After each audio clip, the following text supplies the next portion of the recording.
Many celebrities are aligned with charities, so in the wake of Lance Armstrong's revelations, what effect will that have on his Livestrong cancer charity? So we brought in philanthropy specialist Lisa Dietlin to talk about this. Before we get into it, but how did you react to the whole thing this week? My goodness, it was such a revelation, both on a personal level, a professional level, and then in his charitable work. Right.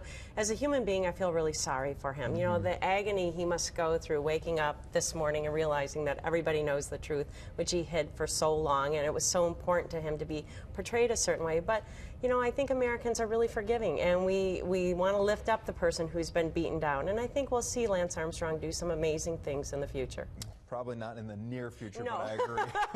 There's going to be a Heard little a bit lot more of people bumpy along. road. I mean, he left a lot of damage in his wake. But from a philanthropy standpoint, Lisa, what happens next? What can happen next with Livestrong? Well, Livestrong, I think, is going to survive. It's been around, Anthony, for 15 years. He started it with a couple other people, changed the name from the Lance Armstrong Foundation to Livestrong. So his name isn't closely associated with the nonprofit organization. And it has tremendous support, both in terms of board of directors and in terms of individuals that go to this site because it's so important, go to this organization to help improve the lives of people who've either survived cancer or been diagnosed. It's a household brand name, thanks to the yellow bracelets that we all wore.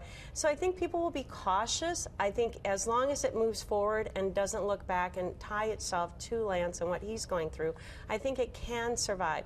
The test will be, where does the board of directors position the organization? Yeah, that was what I'm kind of curious about this morning is, like, you mentioned how Livestrong isn't exactly, Lance Armstrong's full name or anything like that, but do they need to do anything else to kind of rebrand themselves? Well, a number of organizations do change their name when something like this does happen. They'll say, we absolutely want to divorce ourselves, or they might fold that organization and start a new organization. Jerry Sandusky, former football coach at Penn State, his charity is actually closing, but they're transferring all the programs to a Texas nonprofit organization. Okay. The programs are good. It's just the tie. There was no way they could overcome that when it happened. Do you see the same thing happening with Lance Armstrong There's Foundation? That possibility. I would say there's about a 25–30% possibility. If Lance ever wants to come back to the foundation, to the nonprofit, I absolutely think it's going to have troubles, depending on how far widespread these lawsuits go, and people coming back at Lance and saying, you did this to me, now you have to pay some retribution. You mentioned Jerry Sandusky. Also, Tiger Woods comes to mind as someone who kind of fell from grace and has a major foundation.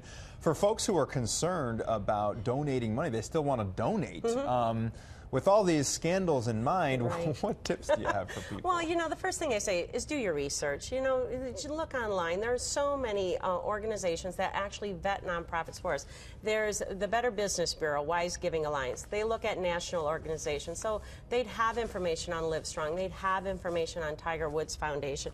The other is Charity Navigator. It's a really quick and easy to see if nonprofits meet 5 or 6 criteria, and then GuideStar, of course. But I say make a little donation first. There's this wonderful story about John D. Rockefeller giving $1 to Booker T. Washington when he was starting Tuskegee Institute. Now, most people say, boy, I'd be offended. John D. Rockefeller was so wealthy. But John wanted to know what he would do with that dollar. And Booker T. took care of it. And guess what? John D. Rockefeller ended up giving a lot more money. So, be cautious. You don't have to jump in. Yeah, start small. You don't have to jump in full force. But actually do some research.